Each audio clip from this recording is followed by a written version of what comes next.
যে কোনো মেহমান আসলে মন খুলে অনেক রকম আইটেম করতে অনেক বেশি ভালো লাগে। তেমনি সবারই কিন্তু ভালো লাগে, তেমনি কিন্তু আমারও অনেক বেশি ভালো লাগে।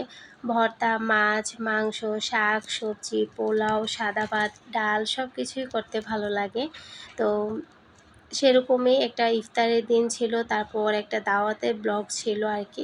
তো সেখান থেকে খুব সুন্দর সুন্দর কিছু মুহূর্ত ছিল, এইগুলাই আপনাদের সাথে পিকচার আকারে শেয়ার করা। তো এখানে ইফতারের আয়োজন ছিল, আর প্রথমে যে দেখতে পেয়েছিলেন যে অনেক কিছু রান্না করেছে, এটা হচ্ছে গিয়ে একটা দাওয়াতের ব্লগ ছিল, মানে আমাদের বাসায় আসছিল আর কি। তো তখন সুন্দর একটা পিকচার উঠানো ছিল আর কি, কিছু পিকচার ছিল আর কি। তো ওখানে আবার অনেক কিছু রান্না বান্না করেছিলাম, ভর্তার আইটেম, গরুর মাংস, মুরগির মাংস, পোলাও, রোস্ট সব কিছুই করেছিলাম। তারপরে এই তো রান্না বান্নার পর ঘরের কাজ তো আমাদের মেয়েদের করতেই হবে। তো এইখানে যে যতই আমরা রান্নাবান্না করি না কেন, ঘর গোছাতেই হবে, ঘর পরিষ্কার রাখতে হবে, ঘর সংসারের কাজ করতে হবে। মেয়েটা কোরআন শরীফ পড়ছিল, রমজান মাসের ক্লিপ ছিল আর কি, মানে পিকচার ছিল, আর এখানে কিছু ইফতার ছিল।